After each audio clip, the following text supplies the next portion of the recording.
Bueno, damos gracias a Dios en esta mañana de estar acá y en lo personal doy gracias a Dios por Iliana, Orlandito y Danicel y el niño que están con nosotros y es una bendición. Siempre digo que nunca, cuando iba a venir a España, nunca sabía a dónde iba a ir porque no tenía nadie acá y ellos fueron los que nos recibieron y gracias a Dios en menos de una semana pues había encontrado esta iglesia. Así que siempre es un motivo de agradecer a Dios por ellos y también por esta iglesia. Eh, bueno, este verso que se acaba de poner de la carta de Pedro, que Dios no retarda su promesa, sino como algunos la tienen por tardanza, sino que Él está dando tiempo, ¿verdad?, para que procedan muchos al arrepentimiento. Pues nos habla de que como iglesia tenemos una misión, que es predicar el Evangelio. Y como iglesia que es formada por seres humanos, como seres humanos hacemos muchas estrategias de evangelizar. Y las estrategias cambian con los tiempos.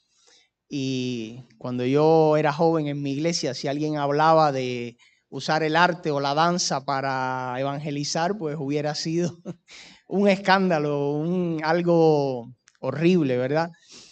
Pero con el tiempo en mi iglesia tuvimos una chica que pues muy inteligente, de muchos dones, de muchos talentos, y de pronto esta chica se va a estudiar danza contemporánea. Y yo decía, madre mía, qué difícil debe ser, o sea, y además una muchacha cristiana, eh, pues yo qué sé, no le veía mucha cosa a la danza con el cristianismo. El caso es que esta chica, pues era una bailarina tremenda, con muchos dones, y ella en la iglesia empezó a hacer pues algunas cosas, ¿no? De danza. Y siempre recuerdo que cuando ella cumplió 15 años en mi país, es como una tradición que cuando las chicas cumplen 15 años, pues se hace, ¿sabes? Una fiesta, es como que han pasado a ser como si fueran adultas, aunque no lo son. Pero los 15 años es una edad pues muy significativa en una chica. Y esta chica en la iglesia, pues se celebraron los 15 y el pastor pues le predicó y le deseó cosas y toda la iglesia estaba ahí. Y ella hizo una danza. Y yo decía, bueno, madre mía, pero ella hizo la danza que hizo. eh, yo no soy muy entendido en el arte moderno, pero hizo la danza de una manera tal y con un mensaje tan evangelístico que todos los que estaban allí lo entendieron. Y realmente, pues fue una estrategia que ella usó. En medio de una ceremonia donde venían tantos amigos y tanta gente que no era creyente, ella, usando el arte, que Dios le había dado ese talento para ella pues hizo allí con su danza y unas figuras que usó con el vestido y el vestido que se quitó y bueno, una cosa tremenda que no les puedo decir gráficamente. Mostró el mensaje, o sea, no es que Eric no se quitó el vestido, ¿eh? No, o sea, ella estaba vestida todo el tiempo, pero era como parte de su misma coreografía, pues al hacer un movimiento en su cuerpo, el vestido que tenía puesto era como que lo ponía de otra manera y aparecían unos colores y unas cosas. Qué mal pensado eres, Eri. Y bueno, mostraba un mensaje de su vida de pecado antes de conocer a Cristo y luego, pues ahora que ella era creyente. Pues hay muchas estrategias como creyentes que podemos usar para predicar el Evangelio. La iglesia tiene en planes, junto con la otra iglesia CCCC de aquí de Camarma, para octubre, Dios mediante, pues de forma masiva, ¿no? Presentar en este pueblo el Evangelio. Y está bien que como creyentes usemos de estrategias para alcanzar a los que no son creyentes. Y como dice este pasaje, Dios está dando tiempo a que muchos procedan al arrepentimiento. Y la Biblia habla de que cómo la gente va a creer si alguien no les habla y les presenta el evangelio.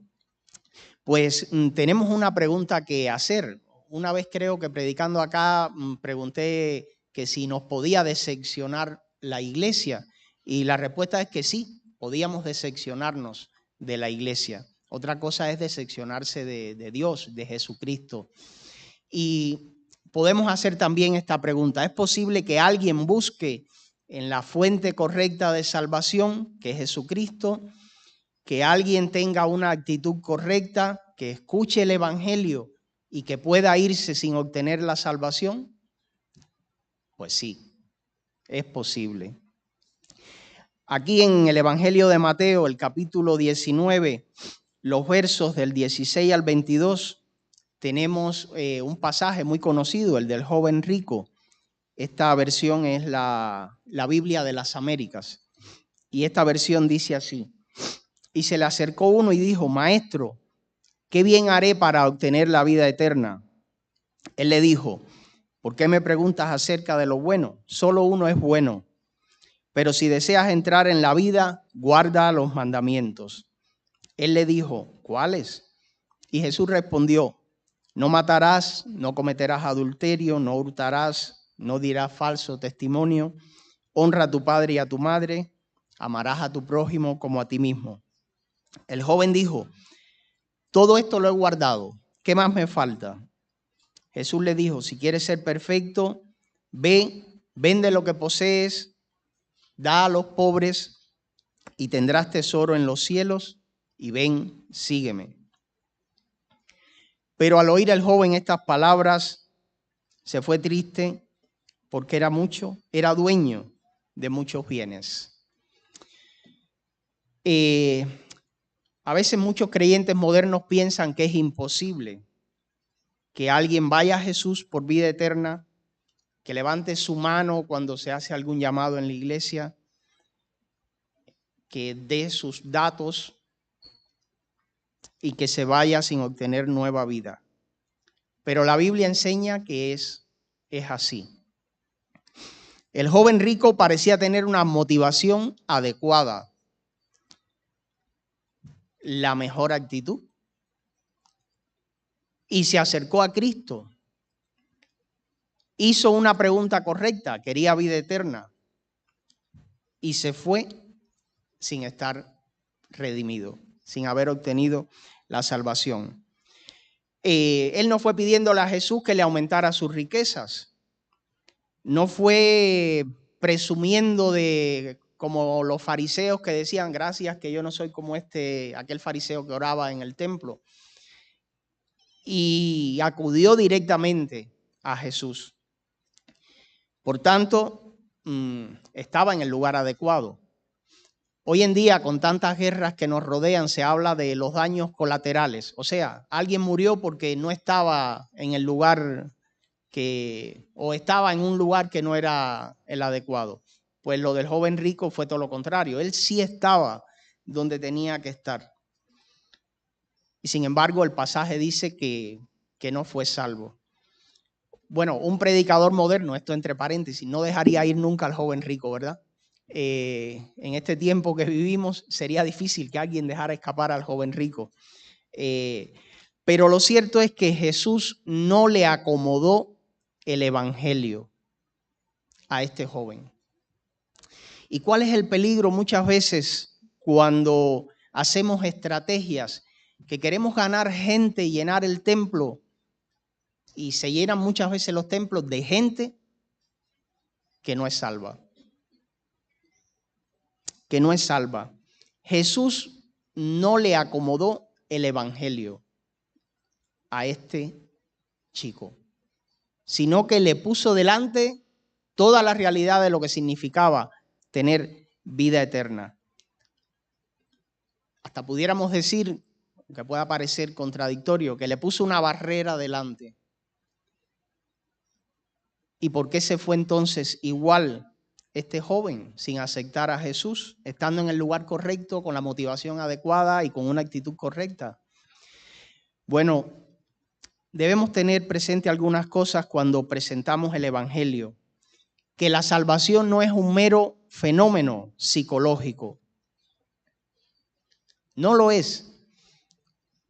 Y Jesús, pues no le acomodó. Le dio toda la información que tenía que darle, aunque fuera dura. Sabéis que acá en España, no recuerdo ahora el porciento, pero el mayor porciento de denuncias que hay contra los médicos por supuestamente una mala praxis, no es porque hayan hecho una mala praxis, sino porque a la hora de informar a los pacientes no le han informado todo, o de eso la gente quiere acusar al médico.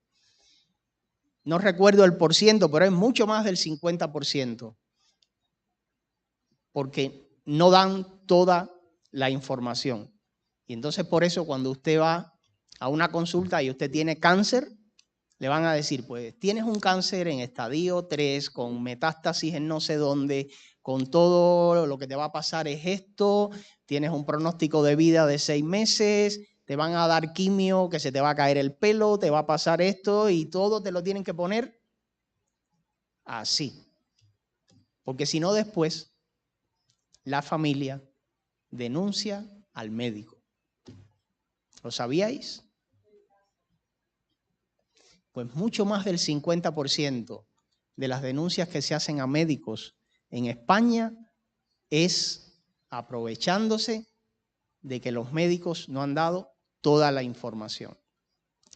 Y yo leía la carta de Esculapio a su hijo y yo, pues habría que desechar la carta de Esculapio, porque Esculapio le decía a su hijo, hablándole del reto de la profesión médica, le decía, si indiferente a todo lo que te espera, te sientes feliz cuando le ocultas a un moribundo la próxima llegada de la muerte, pues eso te hace sentir feliz, vale la pena ser médico.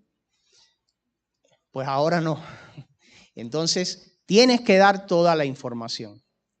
Y eso es en lo profesional. Pero en el Evangelio es igual. Es igual. La salvación no es un mero fenómeno psicológico. Y hoy en día, con el fenómeno de las redes sociales, vemos que fallece alguien y todo el mundo manda al que falleció al cielo. Y que descanse en paz y que brille la luz de Dios para él. Y era alguien que no era creyente. Jesús no le ofreció a este hombre un alivio de una necesidad. Porque a veces presentamos el Evangelio, ven a la iglesia y todos tus males acabarán. Y bueno, sabemos que realmente, pensando en la vida eterna, alguien que es creyente ahora, su vida ha cambiado para bien. Pero como creyentes, ¿acaso no tenemos males? Tenemos males médicos, podemos tener estrés. Claro, tenemos a Dios y nuestra creencia en Jesús que nos puede ayudar y tal y cual, pero no estamos inmunes a padecer lo mismo que puede padecer cualquiera persona que no es creyente. Por tanto, Jesús no le alivió a este hombre nada a lo cual debía enfrentarse si quería tener la vida eterna. Y no se puede acudir a Jesús pidiendo salvación solo basándose en que quiero aliviarme de mi ansiedad o de mi situación psicológica o porque no tengo gozo o porque quiero ser feliz. La salvación es para aquellos que rechazan el pecado, reconocen que son pecadores, que han vivido una vida de pecado y este es el mal principal en el cual están. Y el Evangelio debe tomar a esa persona y confrontarle con su pecado. Si solamente trata con necesidad humana, pues estás haciendo una obra social. ¿Y es buena la obra social? Sí, es buena, pero no es todo lo que Dios quiere que hagamos. No solo puede enfocarse en el hombre, dejando al lado a Dios. Y hay muchos que simplemente, pues desgraciadamente, en el afán de alcanzar a las personas, ofrecen un alivio psicológico o de una necesidad. Pero el fin tiene que ser confrontar a la persona con su pecado. Este joven, Jesús no le puso fácil el tomar la decisión. Y este joven no confesó su culpa. O sea, cuando Jesús le dice, él dice, no, yo he guardado todos los mandamientos. Sabemos que en Israel los fariseos presumían de que eran perfectos en cuanto a la ley de Dios. Eran muy legalistas en exceso. Sin embargo, Jesús muchas veces les demostró que no cumplían la ley, a pesar de que ellos presumían de ello. Jesús muchas veces se lo demostró. Nadie puede cumplir la ley completamente, ¿verdad? Como humanos que somos. Y este joven rico pues se sentía, pues bueno, o sea, sabía que le faltaba la vida eterna, pero él era bueno. Había cumplido los mandamientos, supuestamente. Y era un religioso. Y quizás era sincero en lo que estaba diciendo. Pero la salvación no es para alguien que desea un estímulo emocional, sino para aquel, para aquel que siente que es pecador y que necesita de Jesucristo. Y a menos que una persona no se avergüence de su pecado, no hay salvación. Jesús quería que todos procedieran al arrepentimiento, pero este hombre no lo hizo. No lo hizo. Aunque amara mucho, aunque Jesús le amara, aunque le viera como alguien con dones o con talentos, a menos que este hombre no sintiera que era pecador y que se avergonzara de ello, pues no había otro remedio para él. No iba a tener la vida eterna solo por pensar que era bueno. En tercer lugar, este hombre no se sometió a Cristo. Dice el pasaje que Jesús le dice, cuando él presume de cumplir todos los mandamientos, Jesús le dice, pues vende todo lo que tienes, dáselo a los pobres y ven, sígueme. Pero este joven se fue muy triste porque era dueño de muchos bienes, era muy rico.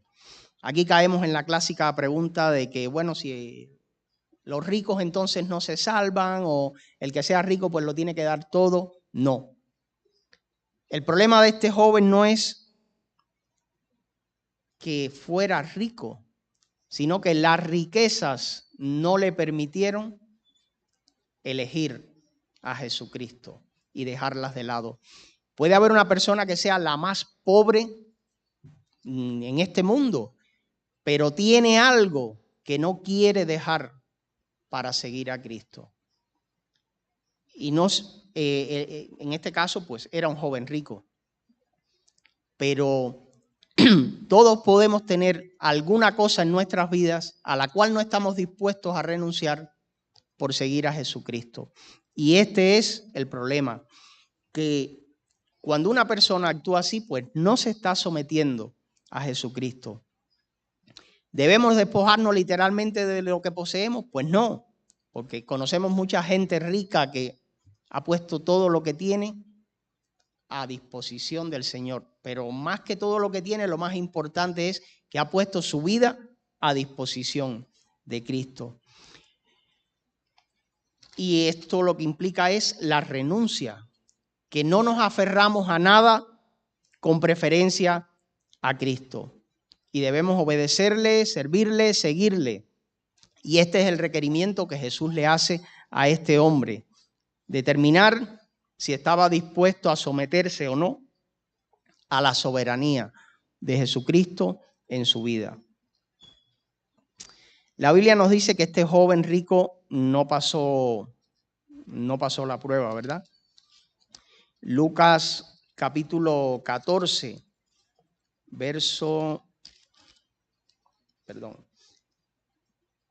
Lucas 14, 33 dice: así pues, cualquiera de vosotros que no renuncie a todas sus posesiones no puede ser mi discípulo. Y las posesiones no son solo materiales, pueden ser de cualquier tipo. Este joven se fue triste, no pasó la prueba, deseaba vida eterna, pero no estaba dispuesto a tomar el camino que Jesús le había señalado. Confesar sus pecados, y confesar los pecados implica reconocer a Jesús como Salvador, y someterse a Cristo, lo cual implica reconocer a Jesús como Señor de su vida.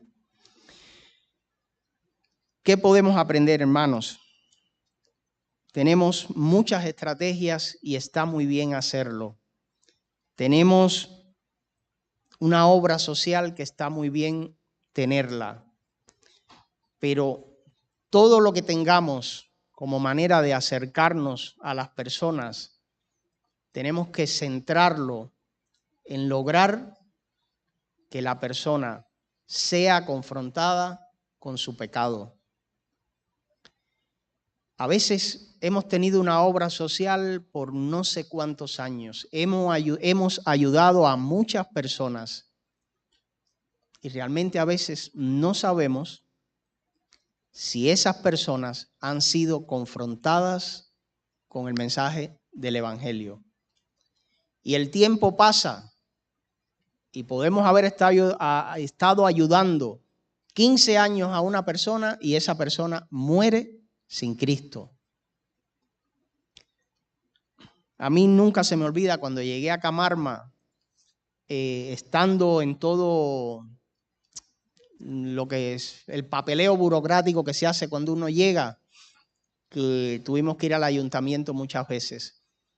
Y había una persona en el ayuntamiento que pues tenía que ver con asuntos sociales. Una señora pues maravillosa y a la cual le agradecemos mucho de todas las orientaciones que nos dio y todo lo que nos ayudó y que nos pidió ayuda para ayudar a otras personas. Y esta señora, un día, tantos años aquí y tantos años viviendo también en España, un país muy católico, de mucha religión, un día llamó a mi esposa para hacerle unas preguntas y una ayuda que necesitaba y bueno, yo me quedé fuera y yo veía que mi mujer se demoraba en salir y yo decía, ¿qué está pasando? Y mi mujer se demoró allí como hora y media para una cita que era 15 minutos. Y al final, cuando Damaris sale de la cita, me dice, pues tú no sabes lo que me ha pasado. Y digo, ¿qué pasó? Y digo que hablando con esta señora, una funcionaria, pues me preguntó que cuál era la diferencia entre los católicos y los evangélicos. Y yo ahí aproveché y cara a cara le dije todo y hasta le hice una invitación que aceptara a Cristo. Y la mujer se quedó impactada. ¿Sabe Dios cuántos años esta mujer había estado tratando pues con asuntos de iglesia, con personas creyentes? Y no lo sé, a lo mejor sí, pero de pronto fue como que le dijeron, esto es así y esto es lo que tienes que hacer, y fue un impacto. Ya después si la persona decidió no lo sé, pero ya fue confrontada. Entonces, lo que quiero dejar en esta mañana es el hecho de que muchas veces predicamos, hacemos obra social, hacemos actividades bellas donde vienen muchas personas y no hablamos claramente del mensaje del Evangelio. y no confrontamos claramente a la gente con el mensaje del evangelio. Y nosotros no sabemos qué tiempo de vida tiene la persona, ni qué tiempo de vida tengo yo, que a lo mejor no se lo puedo presentar a más nadie, el evangelio. Cuando pequeño en mi iglesia habían tiempos donde se daban biografías de grandes hombres de Dios. Y recuerdo la biografía de un gran predicador norteamericano, Dwight Moody. Y hay una historia que a mí de verdad siempre me impactó de este hombre. Fue un predicador tremendo. Y Dwight Moody tenía una serie de sesiones en Chicago predicando. Y llegó un domingo y habían miles de gente allí y él predicó. Y cuando él terminó de predicar, él dijo, el domingo que viene, o la próxima cita, creo que era domingo, pues yo les voy a hablar de la salvación. Y al día siguiente hubo un gran incendio en Chicago que murieron miles de personas. Y él después decía, si yo hubiera predicado ese domingo de Cristo, solo Dios sabe cuánta gente de los que murieron pudo haber aceptado el evangelio ese día, que fue el último día que yo pude haberlo usado para predicarles. Y él como que tomó la determinación de que cada vez que predicara, él iba a presentar a Cristo en su mensaje. Pues como iglesia tenemos que hacerlo. Son buenas todas las estrategias. Me encanta esto que va a hacer Craig en Peña de Oreg esta semana próxima. Estoy enredado en trabajo, me hubiera gustado ir, pero que sepamos que todas estas herramientas que Craig nos puede dar, podamos usarlas con un mensaje cristocéntrico. El evangelio no es un mensaje que ofrece alivio psicológico, lo ofrece, pero no es ese el centro del mensaje del evangelio. Y requiere que la persona se arrepienta de sus pecados y se afirme del señorío de Cristo. La salvación es un don de Dios.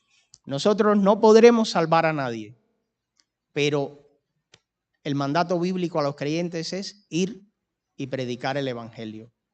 Lo demás es la obra que el Espíritu Santo hace en la persona que es confrontada con este mensaje. Por tanto, que Dios nos ayude, que Dios nos bendiga y que como iglesia podamos presentar el evangelio, usar todas las estrategias que puedan ser útiles, pero que sean estrategias para salvar, no para aliviar alguna necesidad humana, sino para que la gente sea confrontada y la gente pueda venir al arrepentimiento. Que Dios les bendiga.